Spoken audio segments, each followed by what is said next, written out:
जब हम छोटे बच्चे होते हैं तो हमारी दुनिया बहुत छोटी होती है।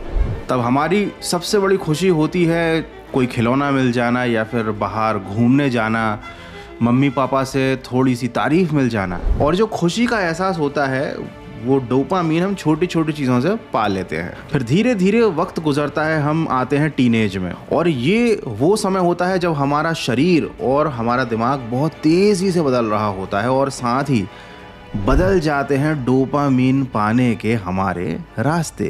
अब हमको खुशी के लिए वैलिडेशन चाहिए कि कोई हमारे बारे में क्या सोचता है, सोशल मीडिया पर हमारे कितने लाइक्स हैं, हम कितने कूल लग रहे हैं और कौन हमसे इम्प्रेस हो रहा है। कहने का मतलब ये है कि टीनेज में हम कंपैरिजन में जीने लग जाते हैं। हमारी प्रायोरिटी बन जाती है अच्छा दिखना, कूल लगना और दूसरों से आगे रहना। और ये वो समय होता है जब हमारे डिसीजंस जो हमें अच्छा फील करवाएं वो इस चीज़ पर बेस्ड होते हैं कि कौन सी चीज़ हमें तुरंत अच्छा फील करवा सकती है। अब वो लॉन्ग टर्म में गलत है या सही, उस समय हमें इस चीज़ से कोई फ़र्क नहीं पड़ता। अच्छा, और इसी एज में हम सबसे ज़्यादा टेंशन भी लेते हैं कैरियर की, फ्यूचर की, जब हम थोड़ा सा बड़े हो जाते हैं। खासकर जब हम 20 साल से आगे निकल जाते हैं, 20 से 25 के एज में बहुत टेंशन रहता है कैरियर का, लाइफ में क्या करना है और पैसे कैसे आएंगे, क्योंकि ज़रूरतें बढ़ चुकी होती हैं। उस समय अगर कोई आपको समझाए कि जिन छोटी छोटी चीज़ों को लेकर तुम बहुत ज़्यादा टेंशन लेते हो, ओवर थिंकिंग करते हो, वो आगे जाकर वो सारी चीज़ें डाइल्यूट हो जाएंगी, वो एग्जिस्ट ही नहीं करेंगी। ना वो प्रॉब्लम एग्जिस्ट करेगी, ना वो टेंशन एग्जिस्ट करेगी जिसके लिए तुम अभी शायद बहुत ज़्यादा डिप्रेशन में हो। ऐसा कोई समझाए हमको, कोई भी आकर समझाए, उस समय वो बात दिमाग में नहीं घुसेगी। फिर हम थोड़े और मैच्योर होते हैं, 25 की एज को क्रॉस कर जाते हैं और हमको ज़िंदगी बहुत कुछ दिखा भी देती है और सिखा भी देती है। अब ये वो स्टेज है जहाँ पर डोपामीन आपको कंपैरिजन करने से नहीं मिलेगा, आगे रहने से नहीं मिलेगा, ये मिलेगा आपको कंफर्ट से, सक्सेस से और स्टेबिलिटी से। अब आप हर शाइनी चीज़ के पीछे नहीं भागोगे, आप उस चीज़ के पीछे भागोगे जो कि आपको एक्चुअल में लॉन्ग टर्म में कंफर्ट प्रोवाइड कराए। जैसे कि एक अच्छा रिलेशन, एक अच्छा लाइफ पार्टनर, एक स्टेबल जॉब या फिर एक स्टेबल सोर्स ऑफ इनकम, जैसे कि कोई बिजनेस। साथ ही आपको अच्छी लगने लगती है अपने अंदर की आर्ट, क्योंकि जब आप इस आर्ट के लिए कुछ करते हो, मतलब जैसे कि अगर आपको म्यूज़िक सुनना पसंद है, अगर आप कोई सॉन्ग कंपोज करते हो या सुनते हो खाली टाइम में, कोई पेंटिंग बनाते हो या जो भी, आपको बुक पढ़ना पसंद है, आप ये सारी चीज़ें करते हो तो आपको पीस ऑफ माइंड मिलता है, पीस ऑफ हार्ट मिलता है, आपको अच्छा लगता है। अब अलग अलग उम्र में अलग अलग चीज़ों के लिए आप बहुत अलग तरीके से रिएक्ट कर रहे हो, लेकिन जब लाइफ में आप इससे भी ज़्यादा आगे निकल जाते हो तब आपको समझ में आता है एक सच कि हर खुशी सही खुशी नहीं होती और हर लालच ज़रूरी नहीं होता। अब मैं आपको ये सारी चीज़ें क्यों समझा रहा हूँ, मेन वीडियो पर अभी हम आए ही नहीं हैं। एक्चुअली इन सारी बातों से आपको लाइफ का एक ब्रॉडर व्यू मिल गया होगा कि हम किस एज में कैसे बिहेव करते हैं, और हमें कोई कितना भी समझा ले, हमें उस वक्त वो चीज़ समझ में नहीं आती। और ये चीज़ मैंने आपके दिमाग में इसलिए डाली क्योंकि मुझे ऐसा लगता है कि शायद अब मैं जो चीज़ आपको समझाने वाला हूँ, चाहे आप किसी भी एज ग्रुप में हो सकता है आप मेरी बताई गई उस चीज़ को एक्सेप्ट ना करो, और आने वाले 10 साल बाद, 20 साल या 30 साल बाद आपको शायद वो चीज़ रियलाइज़ हो कि हाँ गौरव सही कह रहा था उस टाइम पे, बट तब हम अपनी एज के हिसाब से सोच रहे थे।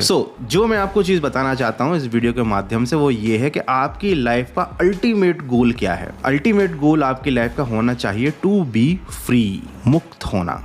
मतलब ये कोई धार्मिक बात नहीं कह रहा हूँ मैं, इसको अभी आगे डिटेल में समझते हैं। तुमने कॉलेज में जो कोर्स चूज़ किया, तुमने बीटेक किया, एमबीए किया, बीएससी व्हाटएवर जो भी किया है, क्या वो सच में तुम्हारा इंटरेस्ट का था या तुमने केवल इसीलिए उस कोर्स को चूज़ किया क्योंकि तुम्हारे पास लिमिटेड ऑप्शन ही थे, या भाई ये चूज़ कर लो, ये चूज़ कर लो, या फिर ये वाला कोर्स कर लो और ये कैरियर ऑप्शंस हैं, तो तुमने खुद को आज़ाद समझकर उनमें से 3 या 4 ऑप्शंस में से एक चूज़ कर लिया, जबकि उनमें से एक भी तुम्हारे इंटरेस्ट का नहीं था। अच्छा, जिन चीज़ों को आप अभी राइट नाउ सक्सेस मानते हो, जैसे कि बंगला, गाड़ी, नंबर ऑफ़ फॉलोअर्स या फिर बहुत सारा पैसा, फॉरेन ट्रिप्स, ये सारी चीज़ें एक्चुअली में आप अंदर से मानते हो कि ये चीज़ें आपको खुशी देती हैं, या फिर सोशल मीडिया ने या समाज ने ये प्रोग्रामिंग आपके दिमाग के अंदर की है कि हाँ भाई ये अगर तुम्हारे पास है तो ही तुम सक्सेसफुल माने जाओगे।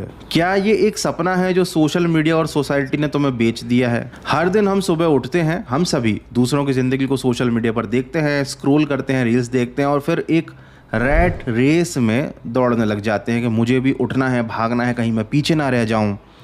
पैसा भी कमाना है, ट्रेंड भी फॉलो करने हैं, लाइफ में कूल भी दिखना है, बहुत कुछ करना है। बट अब ज़रा एक बार सोचना रुक कर के ये रेस शुरू किसने की और तुम क्यों इसमें पार्टिसिपेट कर रहे हो? हमारे विचार, हमारी इच्छाएं और हमारी धारणाएं ये हमारी अपनी नहीं है, क्योंकि इस दुनिया में ऑलमोस्ट लोग, चाहे किसी देश के हों, किसी भी धर्म के हों, वो ऑटो पायलट पर जी रहे हैं। बचपन से उनके दिमाग में जो चीज़ें डाल दी गई हैं वो उसको ही फॉलो करते हैं, उन्हीं चीज़ों को रिपीट करते हैं और सोचते हैं कि वो सोच रहे हैं। चलो थोड़ा और सिंपल तरीके से समझाता हूँ कि हम इस दुनिया में आने के बाद सब कुछ समझ लेते हैं खुद के सिवाय, और सब कुछ हासिल कर लेना चाहते हैं खुद को खो देने की कीमत चुकाकर। अगर यहाँ तक भी आप 1% भी लिंक कर पा रहे हो खुद को इस वीडियो से, तो अभी जुड़े रहना प्लीज। देखो, इस समाज में, इस दुनिया में रहना है तो नियम कायदे तो मानने पड़ेंगे। मैं नहीं बोल रहा कि आप सन्यासी बन जाओ या फिर दुनिया के नियम मानना बंद कर दो, ठीक है? स्कूल जाओ, कॉलेज जाओ, नौकरी करो, शादी, बच्चे, जो ऑप्शन आपको दिए हैं आप अपनी सहूलियत के हिसाब से चूज करो, अपनी लाइफ को आराम से जियो। हर किसी के लिए कुछ ना कुछ ऑप्शन पहले से तय है, उनमें से चूज कर लो, अपनी जिंदगी को काट लो, दैट्स इट। अब ये सिस्टम ऐसा बना दिया गया है ताकि तुम्हें ज्यादा सोचना ना पड़े, तुम्हें जो दिया गया है वही तुम्हें सही लगे, ताकि तुम एक अच्छे प्रोडक्ट बन जाओ, जिसे स्किल सिखाई जा सके, नौकरी करवाई जा सके, पैसे कमवाए जा सके और वो पैसे खुद पर ही खर्च करवाए जा सके। मतलब प्रोडक्ट्स को खरीदने के लिए ही तुम्हें पैसा कमवाया गया है। अब बहुत सारे लोगों को ये सिस्टम ठीक लगता है और इसमें कोई गलत भी नहीं है, क्योंकि उनके बाप दादा इसी सिस्टम को फॉलो करते आए हैं और हम शायद अपने बच्चों को इसी सिस्टम के लिए तैयार भी कर रहे हैं। ये सारी चीज़ें एक हद तक चलती हैं, इसमें कोई गलत नहीं है, लेकिन गड़बड़ कहाँ पर होती है? जब हम इन सारी चीज़ों को अपनी ज़िंदगी ही मान बैठते हैं। हम खुद को एक इंजीनियर, एक डॉक्टर या फिर एक प्रोफेशनल समझने लगते हैं। हम मानने लगते हैं कि जो व्यक्तित्व में, जो किरदार मैं इस दुनिया में निभा रहा हूँ, मैं यही हूं। तो इस वीडियो का उद्देश्य यही था, आपको जगाना और याद दिलाना कि आप एक बार इस भाग दौड़ से निकलकर शांति से बैठिए और खुद से पूछिए कि मैं कौन हूं।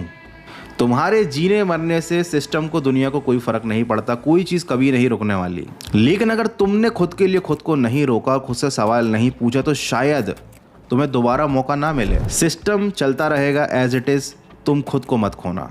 इस सिस्टम के हिसाब से ज़िंदगी जीना ज़रूरी है आज के ज़माने में, लेकिन इस सिस्टम को ज़िंदगी समझ लेना एक सबसे बड़ी भूल है। आज़ादी बाहर नहीं, आज़ादी भीतर है। जब तक आप जेल को नहीं पहचानोगे, उससे कभी बाहर नहीं आ पाओगे।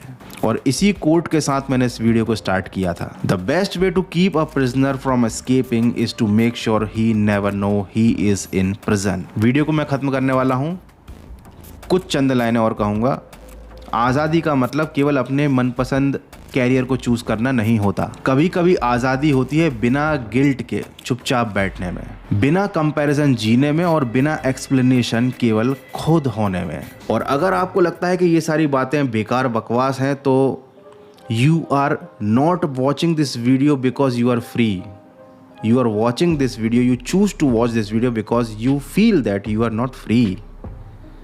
और ये वीडियो मैंने इसलिए बनाया था ताकि तुम सोचो।